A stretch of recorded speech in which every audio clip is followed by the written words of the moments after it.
Bonjour, je vais vous montrer aujourd'hui comment installer votre système eStream sur votre Wishbone.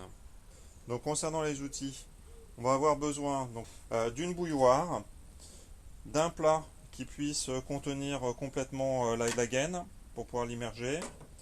On va avoir besoin d'une règle, d'un tournevis avec un embout cruciforme, un Tipex déroulant. C'est surtout ça va nous servir à faire une ligne sur le wishbone pour bien centrer l'encoche. Mais alternativement, on peut aussi utiliser du post-it avec des ciseaux ou en faire des bandelettes, l'un ou l'autre convient très bien. Donc on n'a plus de bout de harnais et on va enlever le haut de la partie vario.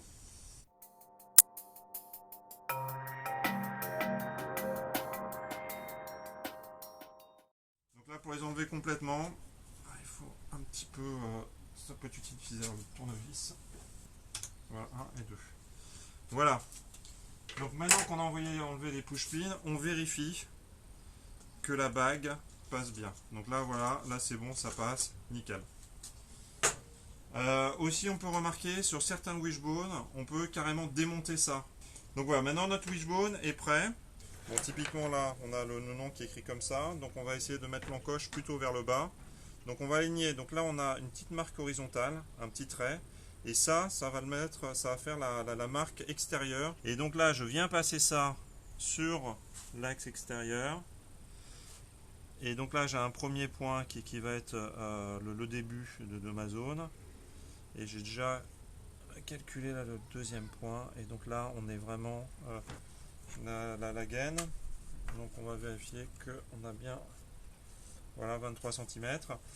Je vais les marquer avec une ligne.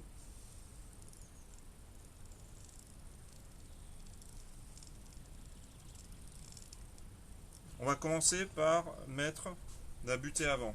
Donc pour ça, on commence par défaire la vis.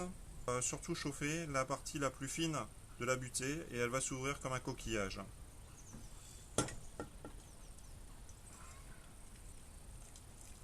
On attend à peu près une vingtaine de secondes. On attend que ça commence à s'ouvrir. Voilà, voilà. Donc là elle est ouverte complètement. Et je vais venir la mettre là et je vais aligner donc le trou d'ouverture sur l'emplacement de l'encoche que j'ai calculé. Et puis je vais mettre la vis. Bon, je vais pour l'instant pas la serrer. Ensuite, maintenant on va monter la gaine. Donc ça c'est la partie la plus délicate qui va demander le fameux cintrage. Donc là on commence par enlever le scotch un côté, sur le deuxième côté. Donc là maintenant, c'est cette gaine là, comme on va cintrer, on va l'immerger complètement dans l'eau. Donc je vais rajouter de l'eau.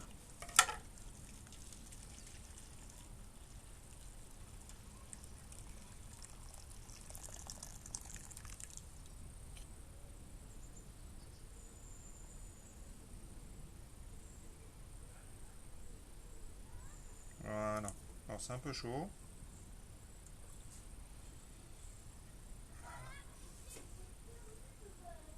Et donc on va aligner par rapport au trait blanc.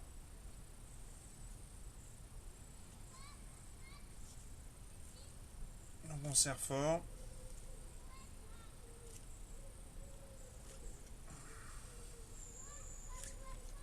Ce qui est important c'est surtout au milieu. Voilà. Donc là ça commence à refroidir. Donc là le résultat a l'air pas mal. Le résultat a l'air pas mal. Alors la deuxième chose à vérifier maintenant c'est la dimension. Donc normalement on doit être un peu moins de 1. Bon là on voit qu'on est à 1,2 au milieu. Là on est à 1. Là on est à 1. Alors on va tester avec la bague, parce que c'est ça qui est le plus important. On a des petites cales là qui permettent de glisser la bague avec le pouce. Donc ça il faut les mettre vers l'extérieur.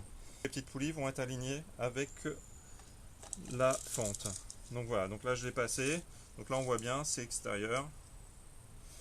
Et donc là je glisse, et donc là je vois ça passe. Alors il faut bien ouvrir la gâchette, parce que cette gâchette là elle peut se refermer. Et donc si je viens la fermer, bon voilà, là j'arrive à la bloquer, donc là c'est bon. Donc là c'est parfait, là le réglage est parfait. Je regarde à différents endroits si je peux le bloquer, à mettre correctement la butée de ce côté là. Et maintenant on va pouvoir passer la corde. Alors pour passer la corde, vous allez voir que là dans la bague c'est un peu plus compliqué. Donc déjà ce qu'on fait c'est qu'on passe au bout.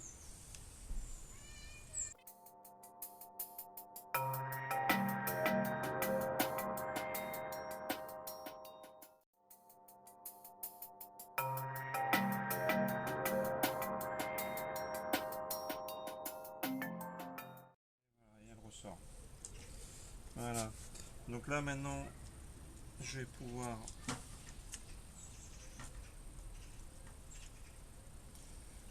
glisser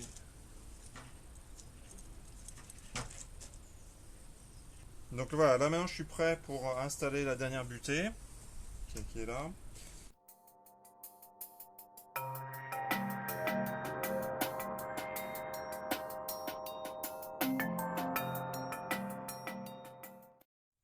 Voilà, donc on a la corde qui est montée sur la butée et donc maintenant on va pouvoir tremper la butée dans l'eau chaude pour la former.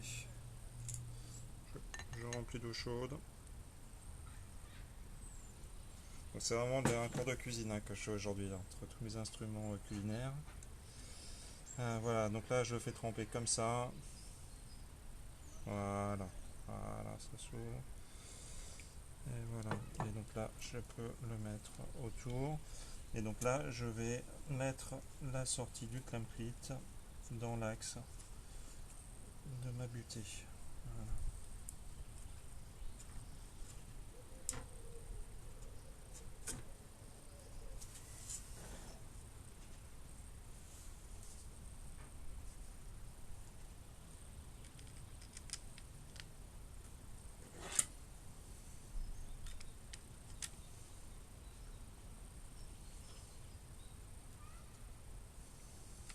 Donc maintenant le système est entièrement monté. Il ne reste plus qu'à réinstaller le bas du wishbone. Voilà, et ben je compte sur vous maintenant pour en faire usage et puis en parler autour de vous, prendre des photos et puis partager vos expériences sur le groupe de test Facebook. À très bientôt.